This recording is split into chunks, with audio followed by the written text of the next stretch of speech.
Chowmein ले लो, chowmein, बढ़िया बढ़िया चटपटी चाउमीन। बादलपुर मोहल्ले के नुक्कड़ में जैसे ही चाउमीन वाला आता है तो उसके चारों ओर लोगों की भीड़ लग जाती है। भैया मेरे लिए तो बढ़िया चटपटी चाउमीन बनाना, तेज मिर्च वाली। अरे मेरे लिए तो नॉर्मल चाउमीन ही रखना। हाँ चिंता मत करो, सबको उनके मन के मुताबिक ही चाउमीन दूंगा। और आप तो वैसे भी मेरे रोज के ग्राहक हो, कैसे नाराज कर सकता हूँ आपको। चाउमीन वाले की आवाज सुनकर गरीब घर का 7 साल का लड़का बिट्टू दौड़ता हुआ आता है और उसके पास खड़ा हो जाता है। अंकल अंकल मुझे भी चाउमीन दे दो ना।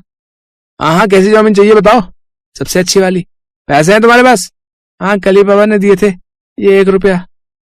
1 रुपए का नाम सुनते ही वो चाउमीन वाला गुस्से में आ जाता है और उसे जोरदार धक्का देता है कि तभी उसके पिता मोहन, जो खेतों से काम करके लौट रहे थे, झट से वहां आ जाते हैं।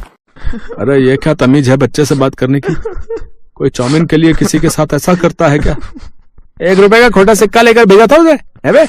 जानता भी है चाउमीन का रेट क्या चल रहा है, 40 रुपए प्लेट है, और तुम लोगों की औकात नहीं है उसे खाने की, समझे? गरीब मोहन सर झुकाकर अपने बेटे के साथ घर आ जाता है। बिट्टू लगातार रोए जा रहा था। क्या हुआ जी, ये बिट्टू रो क्यों रहा है? चाउमीन वाला खड़ा है नुक्कड़ पर, वही मांग रहा था। अब तुम तो जानती हो मेरे पास इतने पैसे नहीं कि मैं इसे 40 रुपए की प्लेट दिलवा पाता। 40 रुपए? इतने में तो अपने यहाँ 3 दिन का आटा आ जाता। सच में महंगाई बड़ी ही बढ़ गई है। चुप हो जा बिट्टू, एक दिन देखना तेरी माँ तुझे जरूर चाउमीन बना कर खिलाएगी। नहीं खानी मुझे वो चाउमीन, पिछले 1 साल से आप सही कह रहे हो। अब खिलाऊंगी तब खिलाऊंगी, लेकिन अभी तक नहीं खिलाई। चाउमीन के लिए अपने बेटे को तरसता देख सुजाता की आंखें भर आती हैं। रहने दे सुजाता, थोड़ी देर में ठीक हो जाएगा। खाना क्या बनाया है, जल्दी से रख दो।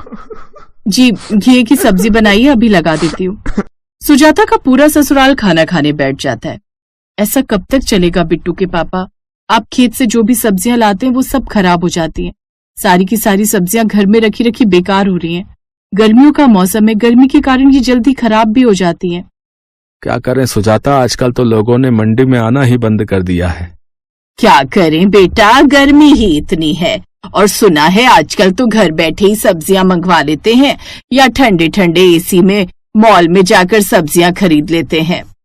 ठीक कहा तुमने, न जाने आगे चलकर हम गरीब सब्जी वालों का क्या ही होगा। ऐसे ही चलता रहा तो खाने के भी लाले पड़ जाएंगे। सही कहा, अगर यही सब चलता रहा तो घर में खाने के भी लाले पड़ जाएंगे। गर्मी होने के कारण मोहन की सब्जियां ज्यादा बिक नहीं रही थी और ज्यादातर सब्जियां खराब होती जा रही थी। गर्मियां आते ही उनकी बिक्री काफी कम हो गई थी, लेकिन फिर भी मोहन मेहनत करना नहीं छोड़ता। वो तेज चिलचिलाती धूप में भी सब्जियां बेचने निकल पड़ता है। गोभी, घिया, बैंगन फली ले लो, 20-20 रुपए किलो, 20-20 रुपए किलो। गोभी कैसी थी जी? 20 रुपए किलो। इतनी महंगी? 10-10 रुपए लगा लो। नहीं मैडम, इतने कम में नहीं हो पाएगा। नहीं हो पाएगा तो सड़ने के लिए रखो धूप में, बेचने निकलते ही क्यों? गुस्से में वो औरत मुंह बनाकर चली जाती है। मोहन अभी भी लगातार सब्जियां बेच रहा था। शाम को वो थका हारा फिर घर लौटा। उधर बिट्टू के पड़ोसी रौनक के पापा उसके लिए बाजार से चाउमीन लेकर आते हैं। ये देख रौनक, पापा तेरे लिए बाजार से चाउमीन लाए हैं। ये हम आज चाउमीन खाएंगे। माँ मुझे अभी चाउमीन खाने दो ना। हाँ बच्चों, अभी लेकर आई। अंकिता ने जैसे ही वो चाउमीन प्लेट में डाली तो उसमें से खट्टी स्मेल आ रही थी। ये तो कैसी बुरी सी स्मेल है, लगता है ये चाउमीन खराब हो गई है। ये बच्चों को खाने को देंगे तो कहीं बीमार न पड़ जाए। एक काम करती हूँ, कुत्तों को खाने को डाल देती हूँ और बाजार से बच्चों के लिए नई चाउमीन मंगवा लेती हूँ। ऐसा सोचकर अंकिता ने वो चाउमीन कुत्तों के लिए बाहर अपने आंगन में डाल दी और अंदर आ गई। बिट्टू चाउमीन की खुशबू सूंघते हुए कब से वहीं खड़ा था। तभी उसकी नजर उस फेंकी हुई चाउमीन पर जाती है। आहा, लगता है अब आज चाउमीन खाने को मिल ही जाएगी। बिट्टू झट से उस तरफ जाता है कि इतने में उसकी माँ सुजाता तो उसे ऐसा करते देख लेती है। छी बिट्टू, ये क्या कर रहा है? तो पागल हो गया है क्या, जो जमीन पर पड़ी हुई चाउमीन खाएगा, और वो भी कुत्तों को डाली हुई? उस रोज उसे अपनी गरीबी पर बड़ी लाचारी महसूस होती है, इसलिए उस दिन वो ठान लेती है कि वो अपने बच्चों को चाउमीन खिलाकर रहेगी। लेकिन चाउमीन लाने के लिए उसके पास पैसे भी नहीं थे। तभी उसकी नजर अपनी पड़ोसन पर पड़ती है जो घर पर चाउमीन बना रही थी। उसकी नजर घर में बनी चाउमीन पर जाती है। ये चाउमीन घर पर भी बनती है, ये बात तो मुझे पता ही नहीं थी।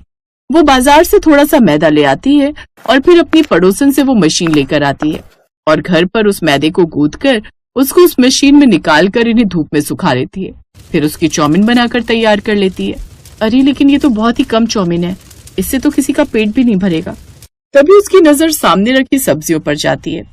चाउमीन में भी तो पत्ता गोभी और प्याज यही सब डलता है, तो क्यों ना मैं भी इस चाउमीन में सब्जियां डालकर मिलाऊं। अब वो सब्जियों से भरी चाउमीन घर में बनाती है, जो सबको बड़ी पसंद आती है। मेरा तो मन ही नहीं भर रहा माँ, अब तो मैं 2 बार और खाऊंगा। गरीब ससुराल वाले उस रोज पहली बार मिलकर सब्जी वाला चाउमीन खाकर बड़े खुश हो जाते हैं। आज हमारी बहू की वजह से हम लोगों को भी ये चाउमीन खाने को मिली। इसका स्वाद तो बाजार से भी ज्यादा लाजवाब है। मैं एक बार जवानी में शहर की एक शादी में गया था, वहीं खाई थी, लेकिन बहू की बनाई हुई ये चाउमीन तो उन सब चीजों से अच्छी है। सच में सुजाता, इतनी अच्छी खुशबू तो उस चाउमीन वाले के ठेले से भी नहीं आती जितनी अपने यहाँ से आ रही है। सचमुच में कमाल का चाउमीन बनाई है तुमने, और ये सब्जियां इसमें डालकर और भी ज्यादा स्वाद दे रही हैं। मैं तो कहता हूं क्यों ना हम अपनी सब्जियों को चाउमीन में डालकर ही बेचें। हमें तो मुनाफे से मतलब है ना, यहां से ना सही वहां से सही। आप कहीं वही तो नहीं सोच रहे जो मैं सोच रही हूँ? बिल्कुल ठीक समझी। अब से हम अपने ठेले पर सब्जियां नहीं बेचेंगे, बल्कि बेचेंगे तो चाउमीन, वो भी सब्जियों से भरी हुई। ये बात सबको अच्छी लगती है और उस दिन के बाद सुजाता पीछे मुड़कर नहीं देखती और वो अपने पति के साथ उसके सब्जी वाले ठेले पर चाउमीन बनाकर बेचने निकल पड़ती है। उसकी सब्जियों से भरी हुई चाउमीन सबको बड़ी पसंद आती है और उसके पास खूब ग्राहक आने लगते हैं और कुछ समय बाद वो अच्छे खासे पैसे कमा लेते हैं।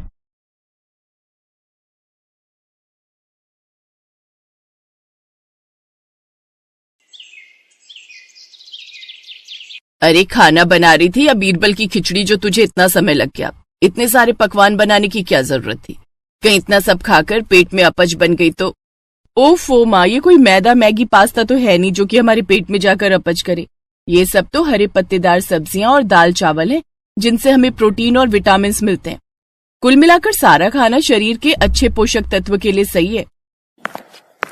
अच्छा ठीक है मेरी डॉक्टर साहिबा, अब खाना भी परोस दे, इस बूढ़े के पेट में चूहे कूद रहे हैं।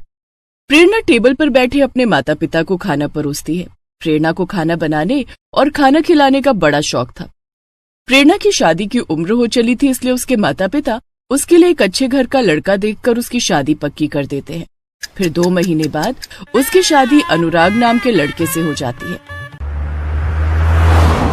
शादी के बाद वो अपने ससुराल आती है, जहाँ उसके सास ससुर, जेठ जेठानी, उनके बच्चे, ननद देवर और एक बूढ़ी दादी सास भी होती है। इतने बड़े परिवार को देख प्रेरणा हैरान थी। ऊपर से कोई मोटा तो कोई पतला था। ये कैसा गेंदे के फूल जैसा ससुराल मिला है मुझे, कोई जरूरत से ज्यादा मोटा तो कोई सूखा हुआ कांटा। ननद सूखे कांटे की तरह दुबली पतली, ससुर जी का पेट ढोल की तरह फूला हुआ, और इनके पेट पर तो कोई आराम से कप प्लेट रखकर चाय पी ले। अपने ससुराल वालों को देखकर जहाँ प्रेरणा के मन में उथल पुथल छाई हुई थी, तो वहीं वो इस बात से पूरी तरह अनजान थी कि उसके ससुराल वाले मैगी के कितने शौकीन हैं। फिर उसकी सास उसका गृह प्रवेश करवाती है और उसको उसकी ददिया सास से मिलवाती है। जुग जुग जियो और सदा सुहागन रहो, दूधो नहाओ पूतो फलो। तभी जेठानी की बेटी रिया अपनी चाची का लहंगा पकड़कर कहती है, चाची चाची मुझे ना मैगी खानी है, आप मुझे मैगी बनाकर खिलाओगे ना? अरे रिया, अभी तेरी चाची थकी हुई है, चल मैं तेरे लिए बॉर्नवीटा वाला दूध बना देती हूँ। नहीं बुआ, मुझे दूध नहीं पीना, वो अच्छा नहीं लगता। मम्मा आप चलकर मेरे लिए मैगी बना दो ना प्लीज। अच्छा कोई बात नहीं, मैं तुम्हारे लिए मैगी बना देती हूँ। वैसे भी मैगी बनाने में 2 मिनट तो लगते हैं। मैगी का नाम सुनकर बाकी सबके मुंह में भी पानी आ जाता है। तभी बूढ़ी दादी सास कहती हैं, भूख तो मुझे भी लग पड़ी है, शादी में ठीक से खा नहीं पाई, दांत जो नहीं है अपने, तो एक काम कर मेरे लिए भी मैगी बना देना। दादी जी आप भी मैगी खाएंगी? मैगी तो मैदा होती है और वो इस उम्र में खाना आपकी सेहत के लिए सही नहीं है। मैं आपके लिए रोटी सब्जी बना देती हूँ। अरे नहीं नहीं बहू, मेरे दांत नहीं है तो वो मुझसे चबाई नहीं जाएगी, तू मैगी ही बना दे, मैं झट से सुड़क लूंगी। प्रेरणा मैगी बनाने जाने लगती है। धीरे धीरे बाकी सभी भी मैगी खाने की फरमाइश करते हैं। बेचारी प्रेरणा अपना लहंगा पकड़कर रसोई में जाती है और सबके लिए मैगी बनाने लगती है। कुछ देर बाद वो मैगी लाकर सबको टेबल पर परोसती है, तो सभी ससुराल वाले दोनों हाथों से फटाफट मैगी खाने लगते हैं। उन्हें देखकर प्रेरणा सोचती है, छी, ये तो ऐसा लग रहा है जैसे ना जाने कितने दिनों के भूखे हो। वाह देवरानी जी, बड़ी टेस्टी मैगी बनाई है तुमने तो। सच में भाभी बड़ी अच्छी बनी है। वो क्या कहते हैं ना, जस्ट लुकिंग लाइक वाओ। जी शुक्रिया। फिर सभी खा पी कर अपने अपने कमरों में चले जाते हैं और प्रेरणा बेचारी सबकी प्लेटें धोने लगती है। उसके बाद अपने कमरे में जाती है जहां उसका पति अनुराग उसका इंतजार कर रहा था। फिर उनकी सुहाग रात होती है। फिर अगली सुबह प्रेरणा नहाकर तैयार होकर अपनी पहली रसोई के लिए किचन में जाती है और सबके लिए तरह तरह के पकवान बनाती है। आज तो सब मेरे हाथ की बनी है मलाई चाप, शाही पनीर, दाल मखनी और मिक्स वेज खाएंगे तो खुश हो जाएंगे। सब अपनी उंगलियां चाटते रह जाएंगे। तभी उसकी सास और जेठानी मैगी के भरे हुए 2 बड़े बड़े बोरे लेकर वहां आते हैं। अरे बहू, ये तला भुना क्या बना डाला, ये सब कोई नहीं खाएगा। लेकिन माँ जी, ये सब पकवान मैंने आप सबके लिए बनाए हैं। उसे कोई नहीं खाएगा, यहाँ सब मैगी खाते हैं। लेकिन कल रात सबने वही तो खाई थी। अरे उसे खाना नहीं, चखना कहते हैं। हमारे यहाँ तो हर रोज 1000 मैगी बनती है, तभी हम सबका पेट भरता है। 1000 मैगी के नाम से तो प्रेरणा को चक्कर आने लगते हैं। हे भगवान, ये लोग इंसान है या राक्षस? खैर मुझे क्या, मेरे लिए तो आसानी है, झट से पानी उबालो, मैगी डालो, बस फिर बन गई मैगी। ऐसा करो, आज तुम प्याज के तड़के वाली मैगी, सूखी मैगी, तरी वाली मैगी, मसाले वाली मैगी और मीठी मैगी बना लो। भैंस की पूंछ, 5 तरह की मैगी खाकर ये कौन सा शक्तिमान बन जाएंगे, पपसी कहीं के। और वो जल्दी जल्दी अलग अलग चूल्हों पर मैगी के पतीले रखती है। बाहर सभी बार बार घड़ी की तरफ देख रहे थे। कुछ देर बाद वो सबको 1000 पैकेट की बनाई हुई मैगी परोसती है। साथ ही अपने बनाए हुए पकवान भी रखती है। लेकिन उसके पकवान कोई नहीं खाता। सब मैगी पर टूट पड़ते हैं और कुछ ही देर में 5 पतीले चाट जाते हैं। फिर सब अपने कमरे में आराम करने चले जाते हैं और बेचारी प्रेरणा सारे बर्तन और रसोई की सफाई में लग जाती है। इसी तरह अगले दिन भी उसके सभी भुक्खड़ ससुराल वाले उससे मैगी बनाने के लिए कहते हैं। भाभी, आज न जरा चटपटी मैगी बना देना। हाँ, कल नमक मिर्च थोड़ा कम था। ठीक है ननद जी, वैसे आप दोनों भी चलिए ना मेरी मदद के लिए। अरे बस मैगी उबालनी तो है, कौन सा उसमें समय लगेगा। जाओ अब देर न करो, सब खाने के लिए इंतजार कर रहे हैं। जी जेठानी जी। प्रेरणा रसोई में जाती है तो बाहर से आवाज आती है। और कितना समय लगेगा? जी बस लाई। एक तो ये खुद के सारे रायते की तरह फैले पड़े हैं, ऊपर से ऑर्डर तो ऐसे कर रहे जैसे मैं बहू नहीं काम वाली हूँ। मसाले खोलते वक्त वो उसकी आंख और नाक में भी चला जाता है, जिससे उसे आंखों में मिर्च और छींकें आने लगती हैं। वो जल्दी से अपना मुंह धोती है, फिर सबको 2 घंटे बाद मैगी परोस कर देती है। इसी तरह रोज रोज मैगी खाने से सबके पेट में दर्द रहने लगता है। किसी को दस्त, किसी को उल्टियां होने लगती हैं। यहाँ तक कि एक रोज रिया की तबीयत काफी ज्यादा गंभीर हो जाती है। साथ ही ददिया सास की हालत भी बहुत गंभीर हो जाती है। उन्हें जल्दी से अस्पताल ले जाया जाता है, जहाँ डॉक्टर उनसे कहता है, देखिए इनकी आंतों में मैदा जम चुका है। इतनी मात्रा में मैदा खाने से लिवर या किडनी आगे चलकर खराब हो सकती है। आप यकीन नहीं करेंगे डॉक्टर साहब, लेकिन मेरे ससुराल में हर दिन 1000 पैकेट मैगी बनती है। क्या आप लोगों को पता नहीं मैदा हमारे शरीर के लिए कितना ज्यादा नुकसानदायक है? आप लोग ये सब छोड़कर घर का हेल्दी खाना खाइए और घर के कामकाज भी करिए ताकि शरीर हेल्दी रहे, नहीं तो एक दिन तबीयत काफी ज्यादा खराब हो जाएगी। कुछ दिनों बाद वो दोनों ठीक हो जाते हैं और अब प्रेरणा के ससुराल वालों को अपनी गलती का एहसास होता है और वो अब मैगी छोड़कर घर का खाना खाने लगते हैं। साथ ही अब घर के बाकी सब लोग भी प्रेरणा की मदद करते। Best buddies. Hello friends, thanks for watching this video. अगर आपको ये वीडियो पसंद आया है तो प्लीज लाइक, सब्सक्राइब, कमेंट्स करें इस वीडियो पर और हाँ, शेयर करना भी ना भूलें। और भी मजेदार वीडियो देखने के लिए नीचे दिए गए बेल आइकॉन को दबाएं। देखते रहिए बेस्ट बडीज।